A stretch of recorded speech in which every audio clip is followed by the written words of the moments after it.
O cérebro pensa?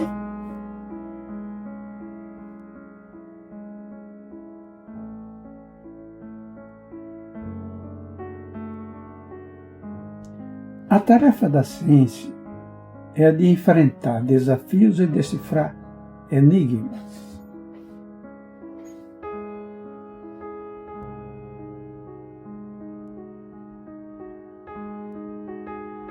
E olhe que nunca lhe faltará o que fazer.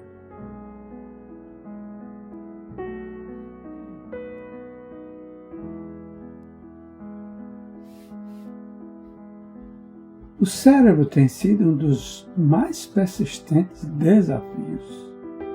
Talvez por ser simultaneamente um dos mais densos enigmas dos muitos que dizem respeito à natureza humana.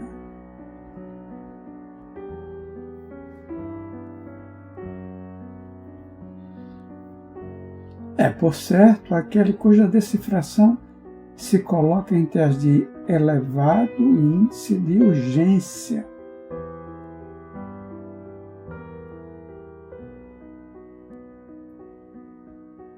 Dado que numerosas decisões importantes continuam na expectativa de definições sobre o que é, o que faz e como funciona. A poderosa unidade central de processamento que o ser humano possui no alto da torre biológica em que vive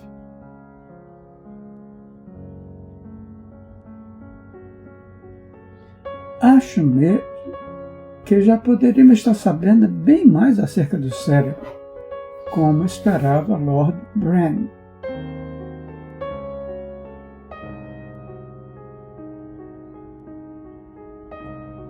Por um problema de refração na minha ótica intelectual, que o leitor fica com todo o direito de rotular de deformação ideológica.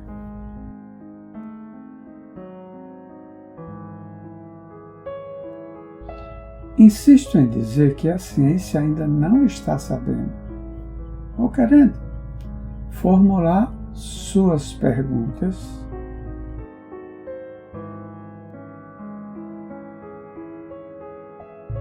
e, mais grave, continua procurando acessos nos lugares onde eles não se encontram.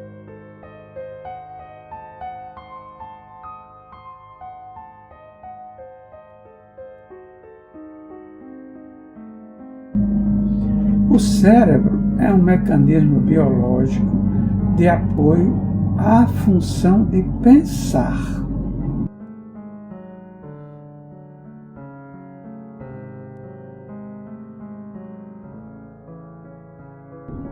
Estamos de acordo nisso? Provavelmente não.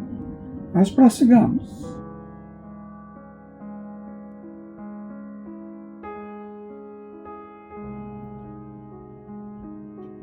Na minha ótica, o pensamento não é gerado no cérebro e pelo cérebro.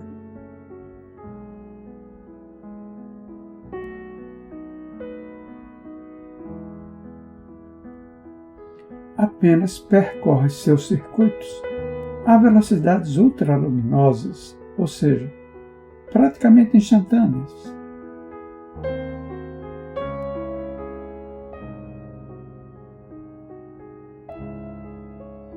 Mesmo que o pensamento fosse produzido pelo cérebro, ainda teríamos que distinguir a função e o órgão.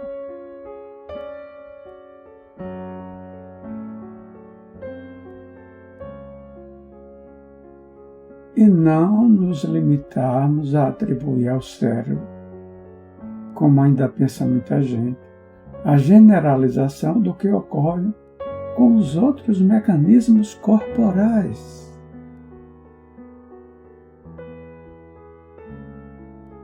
Aceitarmos o que dizem esses respeitados pesquisadores, o cérebro segregaria ideias da mesma forma que o fígado secreta bile ou o rim produz urina.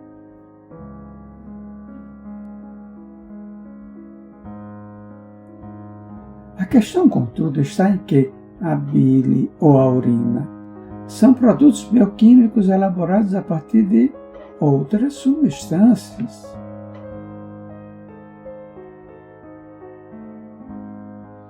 Previamente introduzidas no corpo e que precisam ser processadas, redirecionadas ou eliminadas.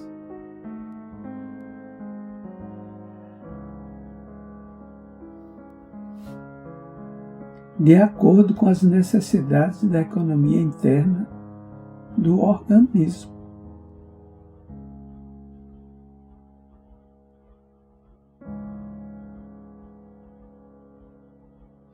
O cérebro, contudo, não trabalha com substâncias materiais, e sim com impulsos de energia.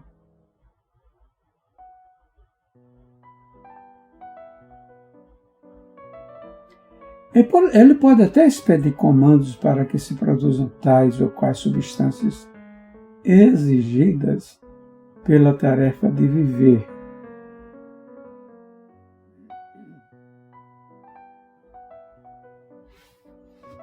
Seja no seu próprio âmbito, seja em glândulas espalhadas pelo corpo.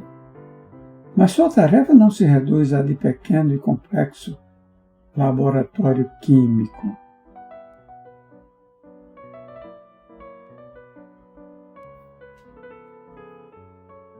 Acontece que, ao examiná-lo no elogiável esforço de deslindar seus mistérios, a ciência se põe do lado da matéria, tentando espiar o que se passa no que poderíamos chamar de lado de lá, onde imperam impulsos energéticos.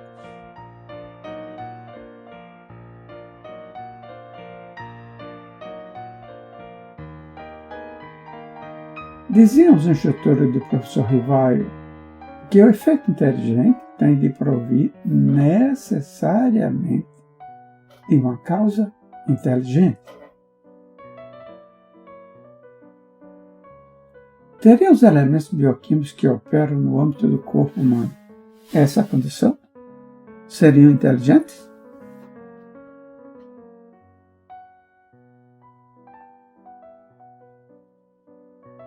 Saberiam fazer escolhas por si mesmos? Tomar decisões?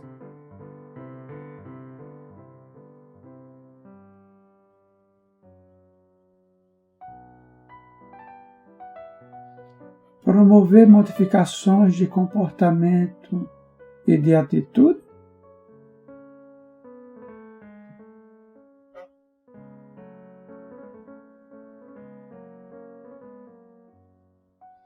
Se não têm eles essa autonomia, de onde vêm os impulsos inteligentes que os põem em ação?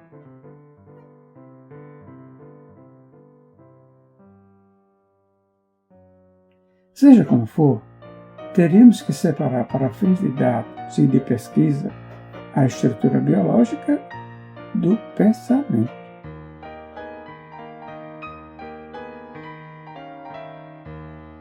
Isto é, o mecanismo que processa e despacha as ordens da dinâmica mesma de pensar.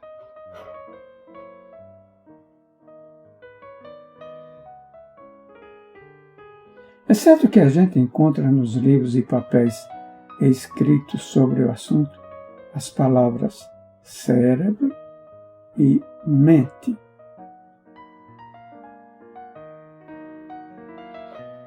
Mas logo se percebe que são utilizadas praticamente como sinônimas, quando em realidade, nas suas funções específicas,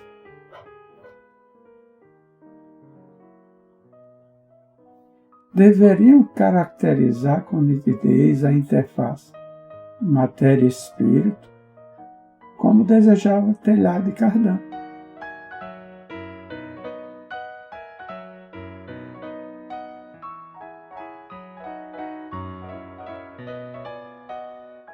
Se nos reportarmos ao texto do sábio francês, nos lembraremos de que ele não via espaço para novas conquistas nesse setor, senão à custa de uma abertura para a realidade espiritual.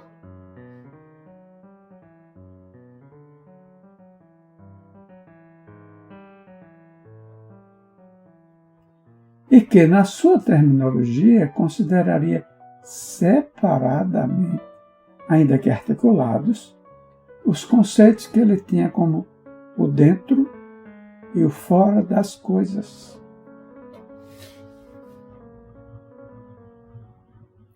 Por enquanto, e por um tempo que ainda não podemos estimar, as pesquisas continuam centradas no fora.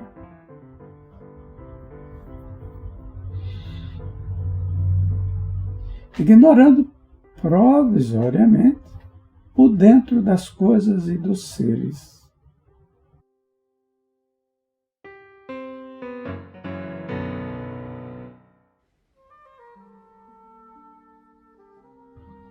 Nada é estranhar, portanto, que a realidade global continue despercebida, porque é observada apenas de um lado, o menos expressivo e revelador, aliás. Tais reflexões ocorrem ao tomarmos para exame o livro de Anthony Smith, intitulado The Mind, a Mente, quando em realidade o livro cuida do cérebro, ainda que obviamente de suas funções.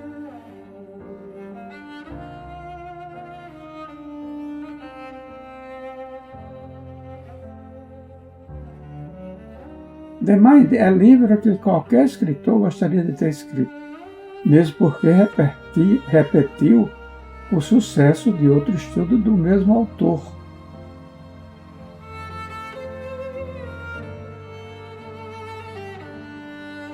Que se tornou um clássico, The Body, o Corpo, publicado em 1968.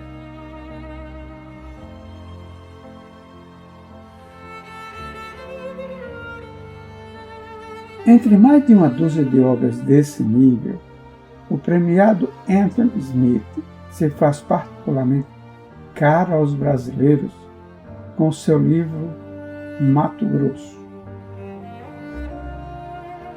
Além de tudo, Smith revela irretocável competência e sensibilidade para escolher citações.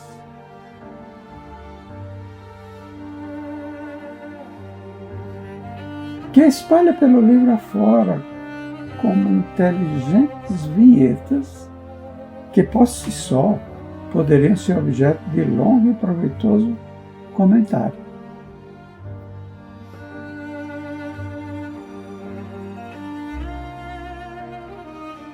Esta, por exemplo, de Alfred Russel Wallace, que identifica o cérebro como instrumento que teria sido desenvolvido acima das necessidades do seu dono.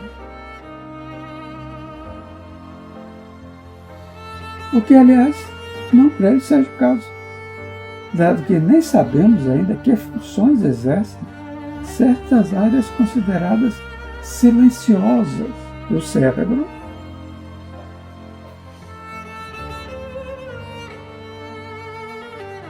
ou que tarefas lhe estariam sendo atribuídas no futuro, ou lhes foram determinadas no passado.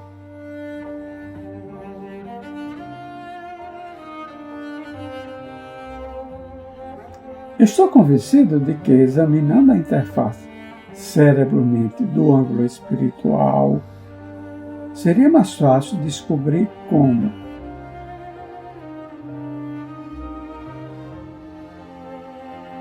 por quê e para que foram criados no cérebro, do lado material do binômio, tais ou quais dispositivos operacionais,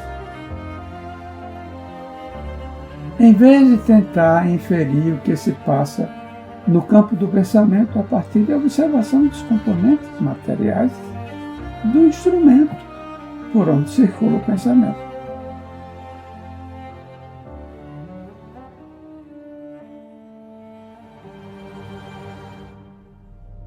Smith adverte para uma qualificada simetria na forma do cérebro, conjugada com uma assimetria de suas funções. Mais um aspecto para robustecer em mim a teimosa postura de que o cérebro se contenta em ser um circuito complexo e sofisticado,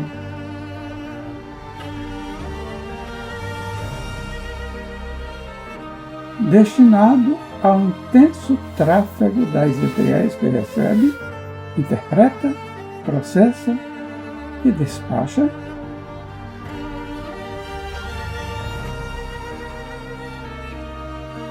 sendo-lhe por isso praticamente indiferente que elas transitem por este ou por aquele hemisfério.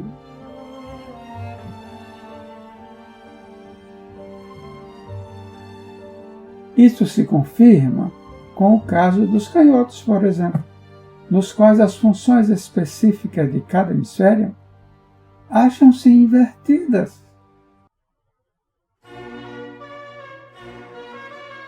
Mais ainda, se um dos hemisférios se danifica, por alguma razão, o outro pode assumir tarefas para as quais, em princípio, não estaria programado.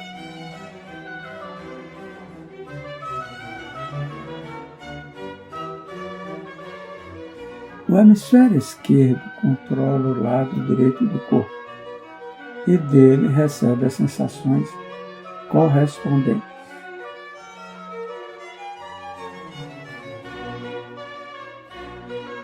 Ao passo que o lado direito do cérebro comanda o lado esquerdo do corpo.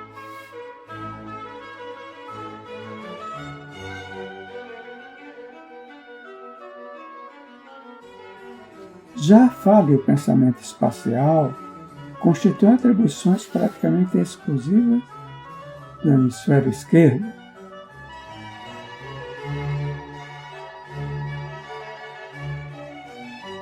A exceção ocorre nos canhotos, nos quais as tarefas cerebrais são invertidas em relação aos destrogiros.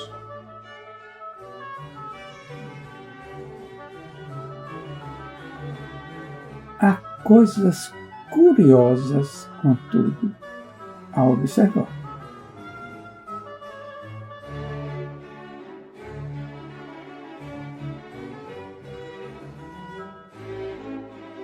Um dano aparentemente irrelevante ao cérebro pode causar um verdadeiro estrago ao processo de pensar.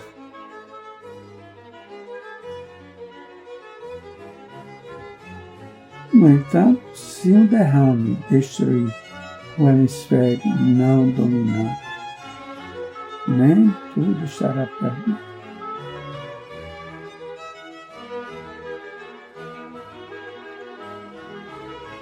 Como explica Smith, é vital o sistema de comunicação intracerebral entre um hemisfério e outro,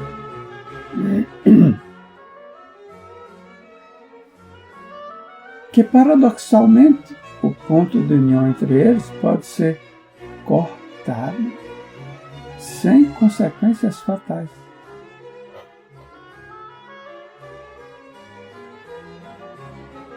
Acresce que, embora certas funções estejam programadas no lado esquerdo,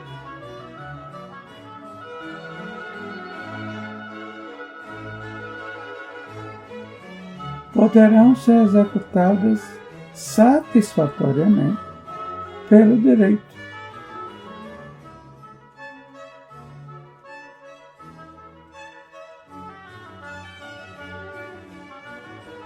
Caso o dano causado ao hemisfério esquerdo tenha ocorrido suficientemente cedo na vida do paciente.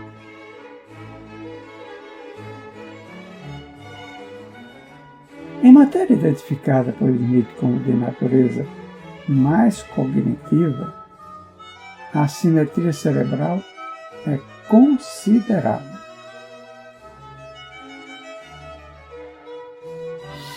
O córtex direito, por exemplo, ensina, é dominante para vários aspectos de música, para reconhecimento de difíceis imagens visuais, para a expressão e recepção de emoções.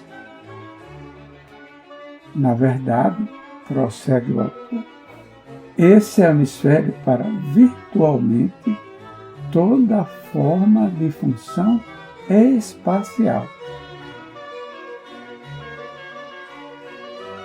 Depois de esclarecer a seguir que quanto mais elementar a função, mais precisamente está localizada no lado direito do cérebro.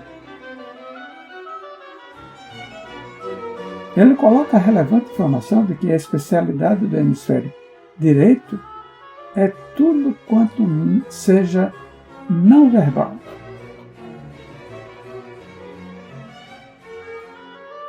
Ao passo que o esquerdo é o processador por excelência da palavra.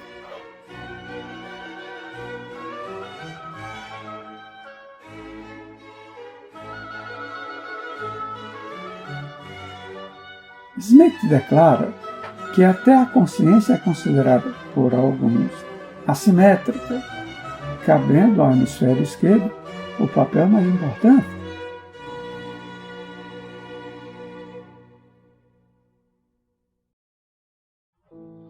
O pensamento consciente costuma ser predominantemente verbal, como sabe muito bem.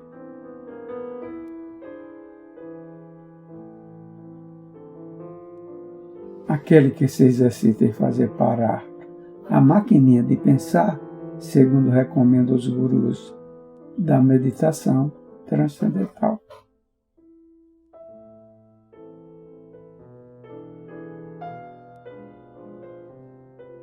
Veremos adiante neste livro que o professor Julian Jaynes considera mesmo que a consciência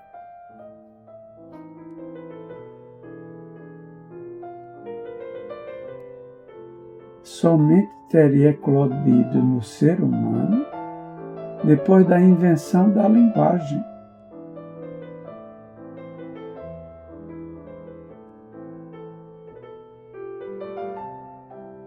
Por outro lado, informes, intuições, instruções e até reprimendas, ou o que se poderia tomar por elogios,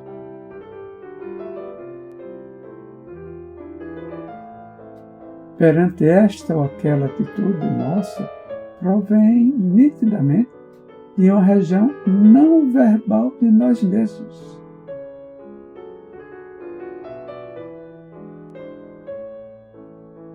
Dado que nos chegam sensações, às vezes difíceis de se traduzir em linguagem acessível.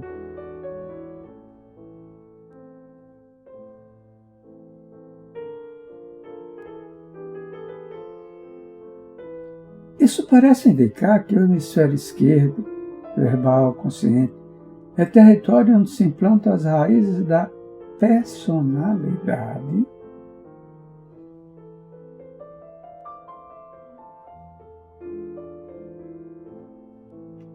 dotada pelos mecanismos da evolução para lidar com os problemas do dia a dia, no lado material da vida.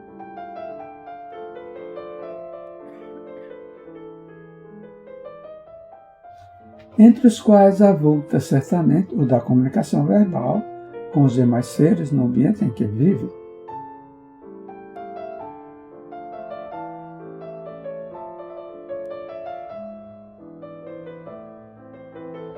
Ficaria, pois, o lado direito não verbal, espacial, dotado de condições para a apreciação de aspectos imateriais, como a música, e reservado para as tomadas da individualidade que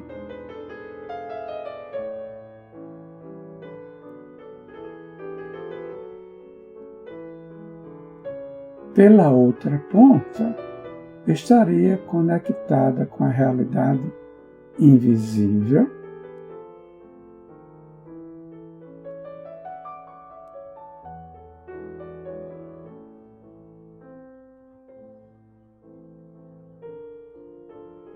a qual tem acesso, como se demonstra com as experiências de visão cósmica.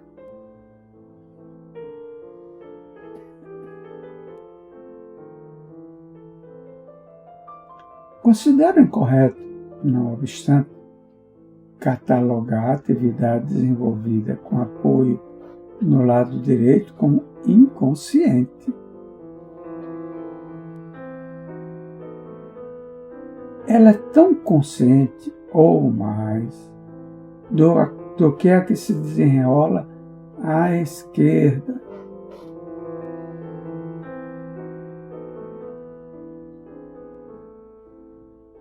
O acesso do pensamento dito consciente a ela é que é difícil.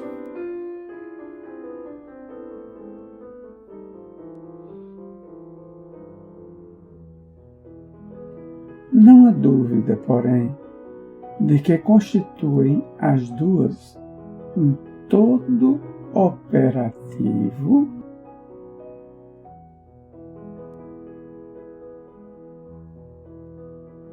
entregues a uma interação que pode não ser claramente percebida pela chamada consciência de vigília,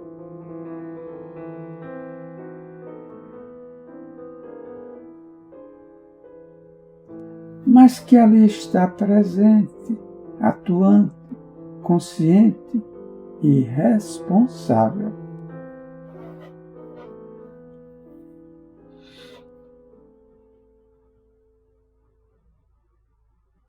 Uma delas, à esquerda, se ocupa do imediato, das coisas do mundo, da sobrevivência física do ser.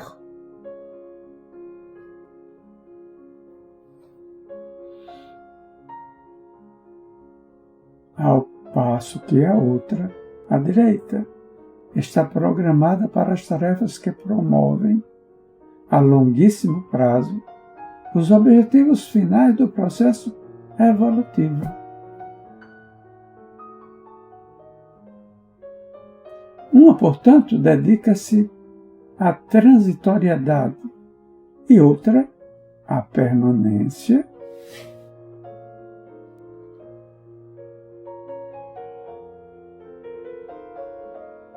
Uma ao estar, a outra ao ser. Uma constitui o ambiente do que os instrutores do professor Kardec caracterizaram como o espírito. E a outra é território da alma, ou seja, o ser encarnado.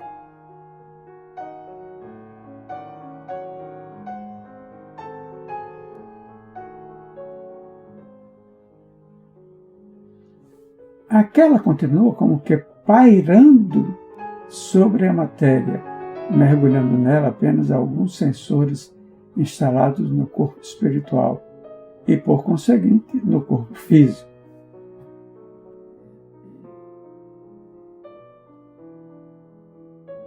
Parece reiterar, com um toque de confirmação, a inteligente observação de Maurice Maeterlinck,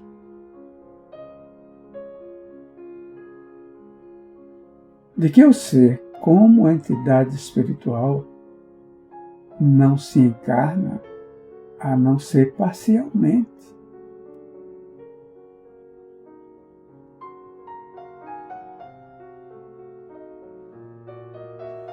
Coisa semelhante costumava dizer Silver Bush, a sábia entidade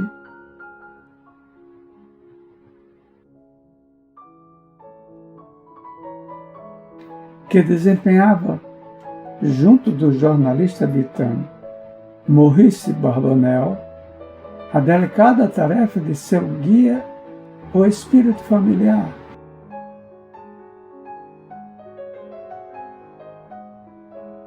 Devemos ainda lembrar que a ideia de espírito, em contraste com a de alma encarnada,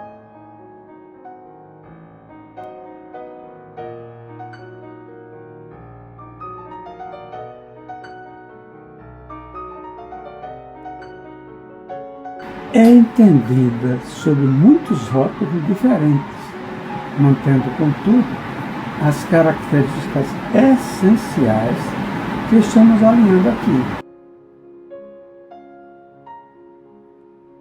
Servem como rótulos para essa mesma realidade essencial termos e expressões como overself, higher self,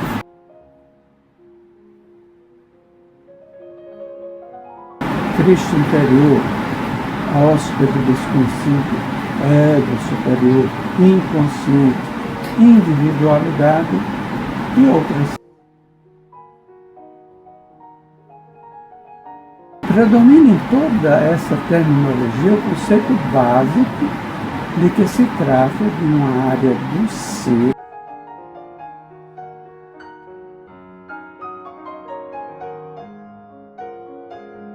que se mantém acoplada ao cosmos e por isso a todos os demais seres que povoam o universo.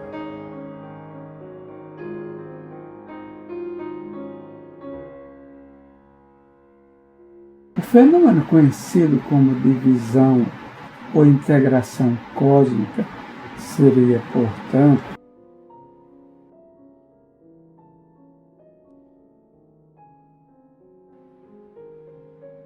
uma evidência a mais da participação de cada individualidade no todo, não apenas com acesso difícil, mas possível, ao todo, do qual nunca se desliga.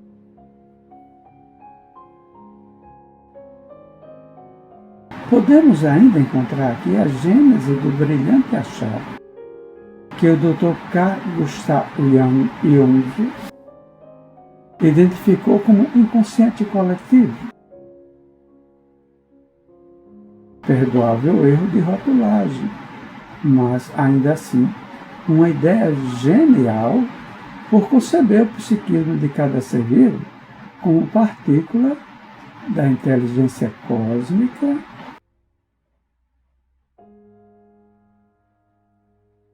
que também figura no pensamento humano com numerosas expressões que querem dizer a mesma coisa.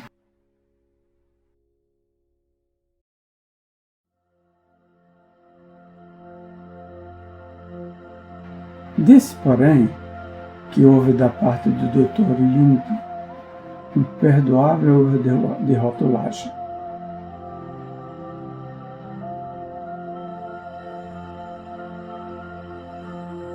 Explico-me, com o devido respeito, pelo eminente sábio suíço.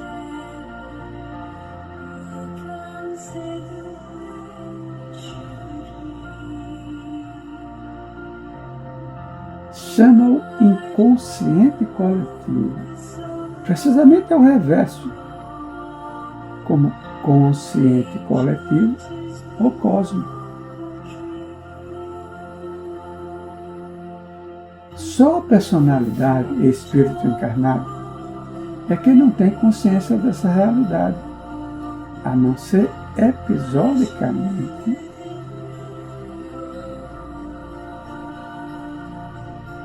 E sob condições especiais de sintonização com ele.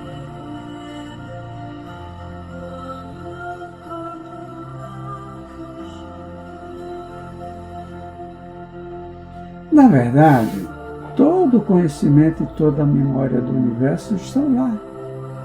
São da essência mesma da consciência cósmica.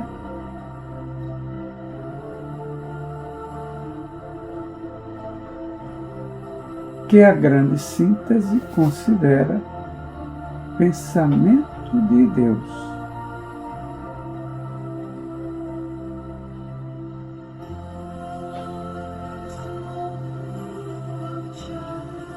NBZ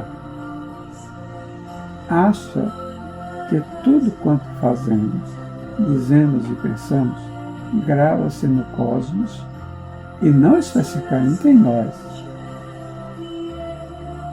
Uma espécie de compartimento cósmico reservado para uso pessoal de cada ser vivo.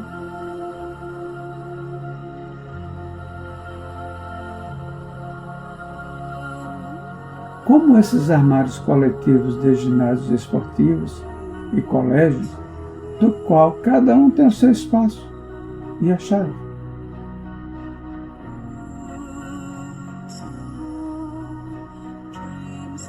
Ao que tudo indica, tal armário cósmico seria, contudo, estruturado em matéria imponderável.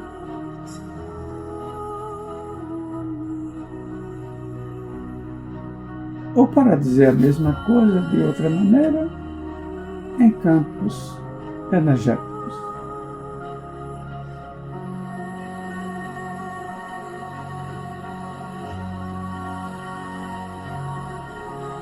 Imagino isso a fim de conseguir encaixar nessa realidade, o enigmático conceito dos registros acásicos, de que nos falam tantos autores e instrutores espirituais.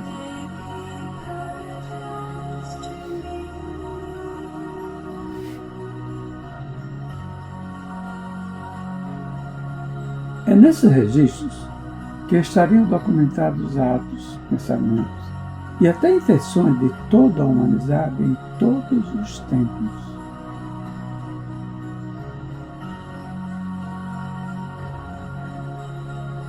Aspecto que se pode documentar com a realidade da psicometria, por exemplo.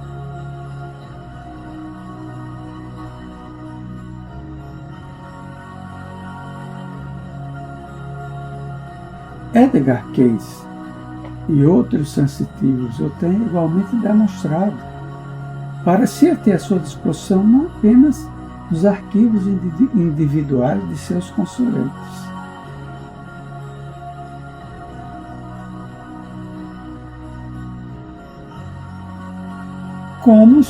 como os da história, dos povos, das raças, do mundo, enfim.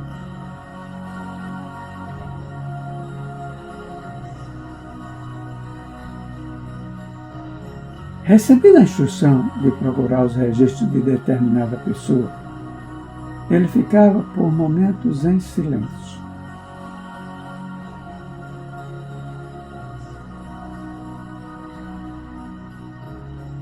A consultar algum terminal do imenso computador cósmico e de repente dizia: "Yes, we have the body." Ou seja, sim, aqui temos o corpo.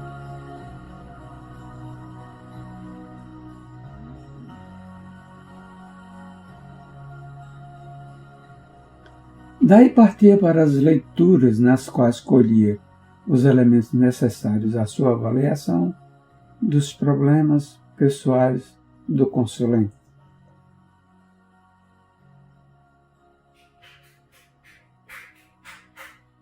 Seguida de uma proposta terapêutica, orgânica, psíquica, ou mais frequentemente, psicofísica.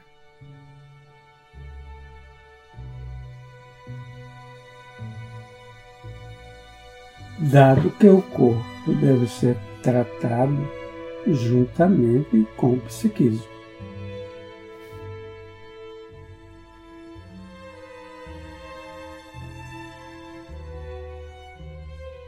Ele tinha, portanto, acesso aos dados pessoais de qualquer pessoa que lhe fosse indicada.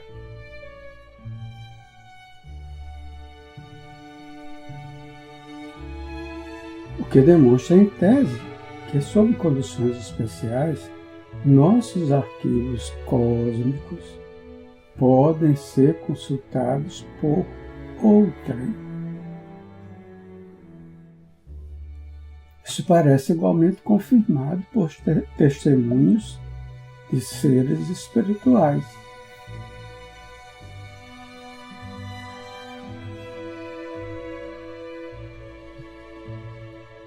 Que nos garantem a impraticabilidade de esconder suas próprias mazelas espirituais, seus crimes e desacertos.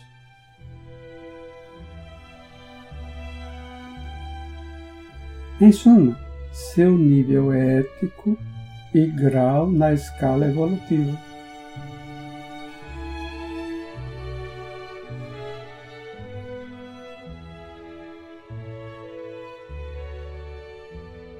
O falecido coronel T.E. Lawrence, o lendário Lawrence da Arábia, dá-nos um dramático depoimento desses.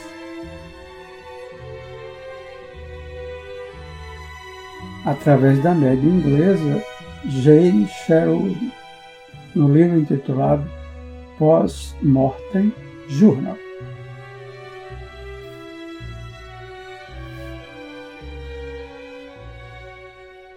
Pode-se observar nesse documento que a entidade espiritual que em vida fora Lawrence da Arábia ali estava.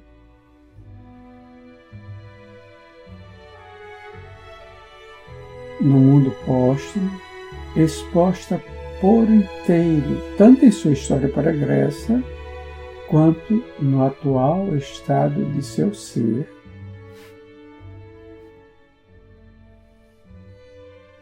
Suas decepções, surpresas, perplexidades, intenções e até nos mais secretos propósitos.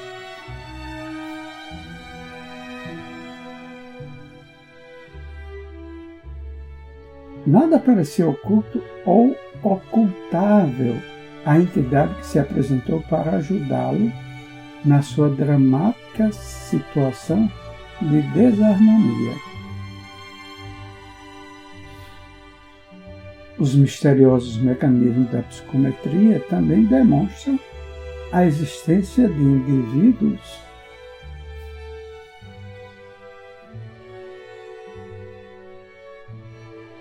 dotados de certos sensores psíquicos que lhes proporcionam acesso àqueles registros.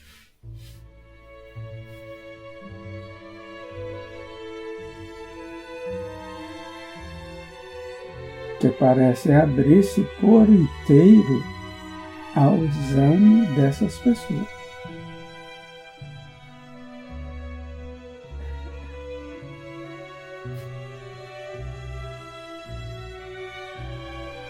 O leitor interessado pode conferir isso na obra Enigmas da Psicometria, do pesquisador italiano Ernesto Bolzano.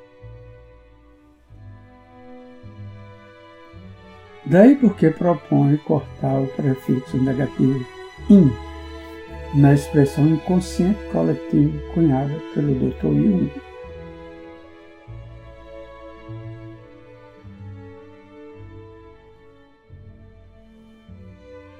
O campo magnético supersensível que registra em suas últimas minúcias tudo o que se passa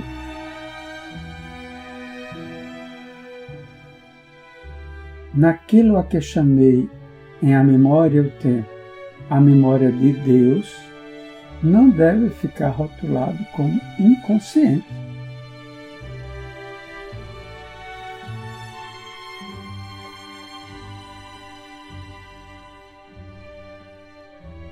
Alquimia da Mente, Hermínio Miranda.